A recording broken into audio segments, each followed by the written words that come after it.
He asked her where she wanted to go for the first date. Her excuse was, well, he asked me, that means he's not going to be a good leader. Acting like one doesn't give us the upper hand. There's no shame in saying, I want the soft life. I want the emotional connection. And a lot of that has to do with the fact that men no longer court women. I look for the problem and I'll always find one. He looked a certain way, just not out of shape. I married when I had 4 stepchildren. After about 10 years, she decided she wasn't happy. Will not ever consider marrying again.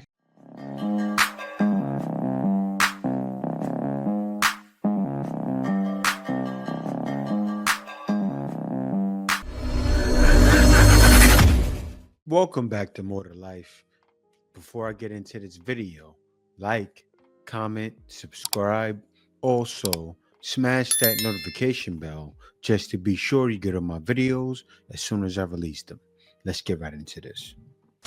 So we all know in 2024, the dating scene kind of sucks. Couldn't agree more. And I'm sure you're going to enlighten us as to why. And a lot of that has to do with the fact that men no longer court women. Again, I 100% agree. And there's a reason for that, and I'm willing to bet you're going to share with us what you think those reasons are. I'm also willing to bet that whatever you think the reasons are aren't even remotely close to the actual reasons why. Men no longer pursue women the way they used to. Think about The Notebook. Think about the way that Noah pursued Allie from the second he saw her. That literally doesn't happen anymore. Maybe like 5% of the time. Now, I have to admit, it's been a while since I made my way through that god-awful movie. But her referencing it proves once again that women live and breathe in fantasies. And because she loved what she saw in that movie, she's now decided that that's the way it's always been, at least up until now. Every man has pursued women in exactly the same way as what happened in that movie. Well, I hate to break it to you, darling, but that's not even remotely close to reality. And I'm willing to bet that she's judged every man she's ever met based on that movie. And the minute he didn't meet those expectations, well, he wasn't good enough, or he got immediately thrown in the friend zone. So these are my theories as to why the dating scene is like that. First of all, I think that the music we've listened to growing up has really affected this. I think that rap music has had such a negative impact on men and on the dating scene, because if you listen to rap music and you listen to the way that these guys refer to women, they basically just talk about them like they're objects for sex. Actually, I think rap music has had a positive effect. Rap music, when you think about it, is kind of mixed in with Red Pill. Think back to Snoop Dogg.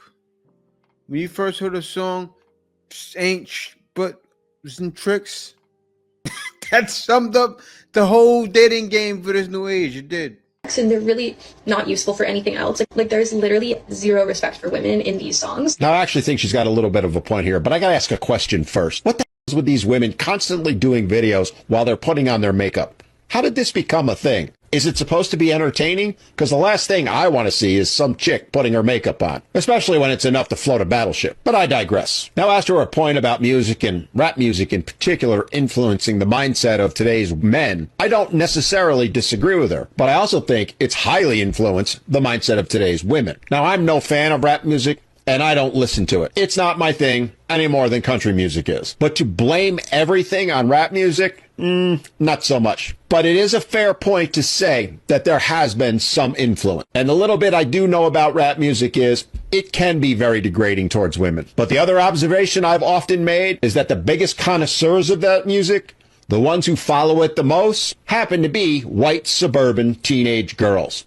Just saying. The second thing is pornography, and unfortunately a lot of boys get exposed to this at such a young age, and it drastically affects the way their brains view women. It basically teaches them to unwillingly... She's off a little bit, right?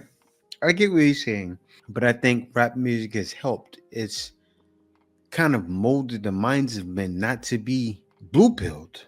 It really did. Of course, it has some negativity in there, but it's helped out, man.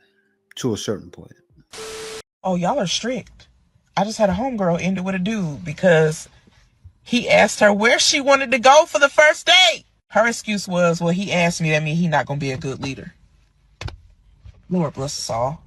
That's why we still single. I am delighted that a man would ask me where I want to go on the first date. That means he cares about what I want, what I like, could potentially do well in catering to me in the future. An opportunity for him to pay attention to detail. Y'all got to think, some of the things that we want out of a man are not going to translate well in the future. So say he does plan the first date, don't ask you nothing, say, I'm going to pick you up at 8. And then 2 months later, when you're in a relationship, you confused as to why he's controlling. Says you too strong-minded when you say, how come we never go where I want to go? Think about it. Think about it. Or he chooses, and now you on the way to Captain D's. If I still believed in women shooting their shot, I call him right up. Ring! Because y'all really dropping the ball. Yeah, sure are. And men are getting tired of it. So I have dated a few divorced men. But my question is this. Every man that I have met who has been married said they will not ever consider marrying again. What have they done to you? Then I got served with papers to vacate my house within 10 days. Lost everything. What men most regret after divorce. Oftentimes I hear from men that they wish they had tried harder, that they threw the towel in too soon. Got married real young, and my first wife passed away. And then I waited, and then when I was like 40, I married, and I had 4 stepchildren.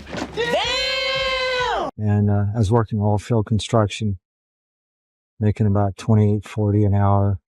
Bought a motorhome, bought a house, bought a fixer-upper house, all the stuff, And I worked, literally 7 days a week, 24/7. Try to keep my wife happy and take care of my stepchildren. After about 10 years, she decided she wasn't happy. She wanted to leave. By that time, she'd already drawn her money out of the bank, hired a lawyer, and then I got served with papers to vacate my house within 10 days. Sheriffs came out, and within that 10 days and told me I'd have to pack up my stuff and leave. And I started loading up my stereo system and things like that. And I said, no, only your personal effects. I was only allowed to take my clothes. Yeah, they didn't tell it all. At first, well, that's what happened. He got served with papers to vacate the premises because she's taken over the house because she lied and said he was an abusive husband. She did that to get the house. He went through it. And then I loaded him up in my pickup. In my pickup, sheriff came back again and said I couldn't take the pickup because it was in both our names and she had a need for it. You can't make this up. Even though she had a pickup and a car. So I had to unload a pickup and stuff everything in a duffel bag, and that was it. I hitchhiked out with nothing, and I hated God, I hated life, everything, because I did the American dream, went to church every Sunday and, worked hard and everything, saved my money, was a good citizen. What have they done to you? Some of us are lovely. And I'd love to get married. I've never been married. I mean, it's not a deal breaker, but what the... It's a deal breaker. Did you hear what that man just said? Even young guys my age are hearing that and they're saying, no, I think not. That's what's happening. I think a lot of women fool themselves into thinking they can do it because they're like, well, anything he can do, I can do better, right? It's like, we're not men. Yeah. And acting like one doesn't give us the upper hand. There's no shame in saying, I want the soft life. I want the emotional connection. I don't want to have before there's a commitment on the table. That's not you being weak. That's you embracing your femininity. Yeah. And realizing that that's important too. Yeah. I canceled a date with a bad boy because I said, you know what? I know this isn't good for my soul. And as much as I love going on dates, I said, I know this is going to end bad, which is something I'd never do. What made him a bad boy? Dude, just say the basic one is he texting is you. the definition of a boy. First and foremost, we met in a group setting. He's mid-30s, and he's the type of guy, he will only text you, and ladies, please be aware of this because it's such a red flag, after 11 o'clock at night, every day, or every other day. If you're the last thought of his day, and he'll write something really cheeky and really cute, and you respond, and he'll ghost you for 3 days. And then all of a sudden, he'll pop up and say something really funny and cheeky again at 11:30 at night. What do you think that means? Like, he's trying to come over, like, at that moment? I don't think he's trying to come over. I truly just think his lack of effort, I think some girls like the old me would have been like, oh my God, I see what game he's trying to do. I'm harder. But like, for what? You know what I mean? Like that doesn't actually, The challenge is not worth it. I could tell by his banter, the lack of responses, but then also the way he pulls you back in, that this is just a recipe for disaster. Yeah. That's all some guys have left. Actually, that's the number one thing in the playbook. I mean, be toxic. He knows. Be toxic. Keep him guessing. You're wondering, why didn't he text me back? It's 11 at night. That could probably be a reason for him to come over. He's building tension. I hate for people to ruin their character because someone mistreated them. You know, like sleeping with someone's best friend. Like, you're not any better than the person who just cheated on you. Like, well, but after you break up, and especially if there was any sort of infidelity involved, you don't have loyalty to that ex anymore. No, the friend should have loyalty to his friend. I understand that, but you're allowing the person who's cheating on you to win twice when that happens. If someone's driving you to do something where you, again, keying someone's car, that's it's kind of funny. Whatever. They can pay to get that back. Nick, we are opposites. No, but like, it's your character. Character matters. And like, you're doing something that it would ultimately be something you wouldn't normally do. Would you normally key somebody's car? No, but like, I can picture being really like that. How tall is the friend? It seems far less premeditated. Keying someone's car, you're just like, and you're kind of like, that just happened. You know, like that can happen in seconds. That can happen with a dick, though. Man, my man keying somebody's car. He's did it before. That's why he said that. If you're not sure about someone and you really want to figure out if they're right for you or not, take your time, either ask for space or just be so vocal with them about what you're experiencing. Their response to your space or what you're saying is going to tell you everything you need to know about that person. He asked me what kind of flowers I like, and we were like, oh my gosh, so giddy that he was going to like bring me flowers, and they brought me a plant that I had to carry with me all night. When you showed me that plant, I was like, that plant looks like the decor of the hotel. It was a succulent. They probably thought you were stealing decor. I dare you to bring me something I have to carry around all night. That is unhinged. I don't even want to carry an umbrella when it's raining. I have to carry a succulent now. First of all, we went to a restaurant that I thought made a reservation for, and I said to him, Another it's red busy. flag. Yeah. And so I pulled up, and he's like, here, I got you this plant.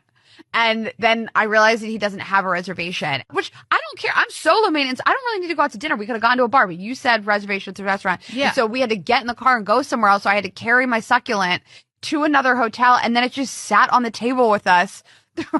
Like it's part of the decor. It's crazy to bring somebody something in a pot. I would have just left it. Like, oh, that's so weird. I don't know. I put it down, and they must have cleared it. The server must have cleared it. That's funny. He bought a plant. I've done that before. When I was a kid, when I was a teen, I bought a girl like a plant. Like, I didn't know no better. Out now in your 20s, something's missing upstairs. Came up to the girl in high school. She was like, no, I don't want you. And then once she became a baby mama, he was a CEO executive and all that. And she's like, hey, you remember me? He said, no, I don't want you. I be feeling like, respectfully, y'all is the grown-up versions of the niggas that got hurt in high school while we was out with the drug dealers. Let me tell you something. We were victims then making horrible. You were victims because you had a baby with a drug dealer who did 10 years in jail, 20 years in jail. Now that man graduated, got his degree, probably the high value man all of you girls want. He worked on himself. See, you ladies, all the time you say, I want a man who's at the finish line. What is that setting yourself up for? The guy with the nice car, you're in high school, the drug dealer. While your actual husband is going to college. He's working one of the top degrees in STEM, right? He's going far, but you can't see that. That's not his fault that you're a little slow. Decisions will grow on us. Y'all gotta let that show. What about the girls who had the older guys picking them up in high school? You fell for it. That's your fault. You can't even hear the question, so just listen to the question that's being asked. It doesn't matter what I answer. You're going to debate it and just say I'm wrong. I'll never Okay. debate it if I agree with the answer. Do you think that women's jobs are high on the danger threshold scale or low on the danger threshold scale? Who chose to have a dangerous job and allocate the jobs to whoever? Men did. I feel like you're allergic to answering a question. Is it a condition that you have? Perhaps we should get you some medication to fix the lack of being able to answer a simple question. So I'm going to ask it a third time. Just answer the question. Do you think women's jobs are higher or lower on the danger threshold scale? What? I didn't hear you. Yeah, I didn't hear you either. Huh? You should vocal fry harder. Yeah, no, that's something that's ingrained in us. Ever since we're little boys, look at how we play on the playground. I'm surprised I'm doing this now because when I was a little boy, I was not Michael Myers. I was Michael Myers. I was Evil Knievel. I was the guy that would do somersaults and backflips everywhere, and I probably wouldn't have minded fixing electric lines 1,000 feet in the air. Why? Because I was a daredevil, a job men usually take. And you have to look at the way you're raised, right? It's not ingrained in you to do jobs like that because you're not raised that way. You're raised to be gentle, a delicate flower, and men have no problem with that. Actually, we'd rather that. Stop competing with us. Let's talk about getting the ick for a second. I think it's a red flag of mine. I look for the ick in a man. It's like, that saying, like looking for on an ant. Like I look for the problem and I'll always find one. I'm like Nancy Drew when it comes to discovering a man's flaws. Where is your husband? Let me name a couple of my icks. Like some of the ones I can think of right off the top of my head is like a man making a joke and like no one hearing it and like no one laughing. Flip-flops. A man waving down a cab and not getting that cab when they put their height in their dating profile. Like, I don't give a fuck if you're 6'2". Gym selfies. That's the basic one, but like that needs to be stopped. Sometimes you don't care if he's 6'2". Yes, you do. Yes, you do. That's why you put it there. You care. Because you're thinking, well, all right, I'll say it like this. If you don't care, how many other of your female counterparts care? He gets dates because of it. Times when I want to lose feelings for a man, I just picture them curled up on the floor of their shower. Like picture that, like curled on the floor of their shower, just like rocking back and forth. I picture that to lose feelings. That's actually happened before. A bad hairline, which I can't really talk for because my hair's not the best, but they can be mad at my hair too. We can be mad at each other's hair. That pisses me off too. Oh man, another ick person. Well, you thinking about icks gives me the ick. I don't get the ick, but stupid.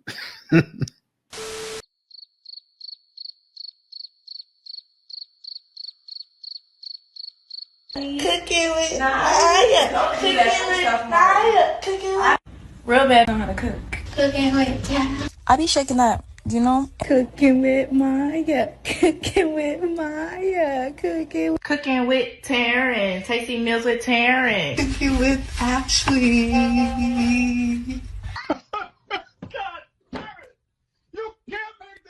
Well, a slew of wannabes. That's what it is. Should have been doing it. Say it with me, y'all. Welcome to another video. Cooking with Kaya. Cooking with Kaya. Cooking with Kaya. Cooking with Kaya. All right? You can't duplicate it and can't imitate it. There will never be another Cooking with Kaya. It even has a ring to it. Like, think about when you hear it. Cooking with Kaya. It sounds like it belongs. Anything else? At least try to make your own. At least try to come up with your own jingle, or not even your own jingle. Do something different. Like, think about it. There's so many chefs out there, right? Do they all, when they have their cooking shows, do they have the same intro? Do they all come in like, Cooking with Kaya? No. They switch it up. Should he look a certain way? Fit. Just not out of shape. Excuse me? Basically.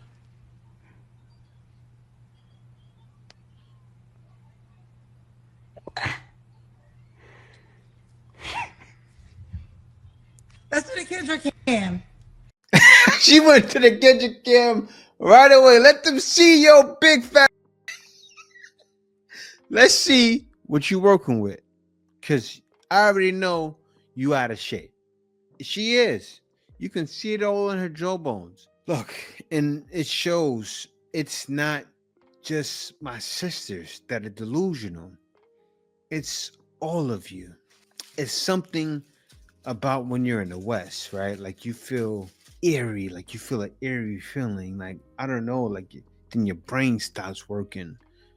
But it's the mind of the modern woman is crazy. And men don't understand it. Seriously, like, why is the delusion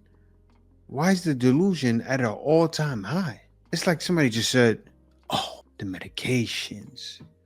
They're also with the chemtrails, something in the chemtrails, because something's happening. They're switching off the brain. You're so funny. Oh my God. Thank you. No, it's on me. It's on me. Dinner is on me.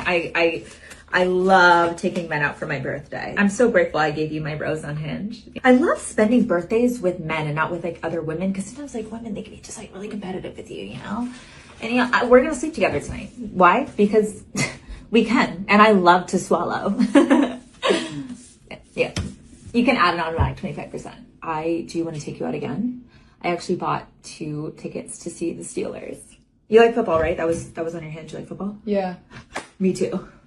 Roll Tide! I also eat ass, and I'm on birth control, so you can just do whatever you want, okay? Yeah, if you call that a pick me, men are signing up. You think they're not? But the only thing though, the best pick me's are the ones that are not like that. I knew before ladies that were like that, and it was a nightmare. I knew tons of them. Think about all the ladies growing up in the ghetto, right? They're all willing to get down, do something strange, not even for a piece of change. And you don't really want it, because then somebody else is doing something strange with it, and then somebody else is stretching them out, and it's disgusting. You get tired of it. You do. Some men live for that though, but after a while, it becomes irrelevant. A woman can say, I need some D, and the girls will be like, yes, girl. But if she says, I need a man, they will tear her down. Girl, why you need a man? So I can say I need some D, but I can't say I need a man. You see how backwards that is? Like how messed up our society is. Like at one point in time, it was okay to say, I want a man. I don't want to be single no more. Like it was okay to do that. It was okay to say, I like men. I want to date. I want to get cute for a man. That was okay. That was the norm. Now, if you say those words about how you need, want, like, want to be around, want to get dressed for, want to be in the company of a man, they are going to tear you up real bad. But if you want his D or you need his money, they will clap it up. Round of applause all the way for the D and the money. You know what it is. It's the brain. It's the sisterhood. It's feminism. It's the good old United States of America. Things have turned. We've took a turn for the worse. Ladies, men too. Men have as well, but mostly women have. And yes, it is bad. But can we do anything about it? I don't think so. I don't think we can. You know, because people are trying. Even her, she's trying. I try. Many other people try. Does it get anywhere? No. Because there's still going to be opposites. And who are they still going to listen to? The people on the other side. You have some that come across and say, and wisen up. And I guess that's good. You got to kind of think about it like when you're a Christian, right, and you're bringing people to the truth, not everybody is supposed to come over. Only people that want to be saved. So it's kind of the same thing. If you want to be saved, that's how you need to be. But most people don't want to be saved. And most men have realized that. And we all see, can't get a woman like that. It's definitely more to life than being with a woman like that.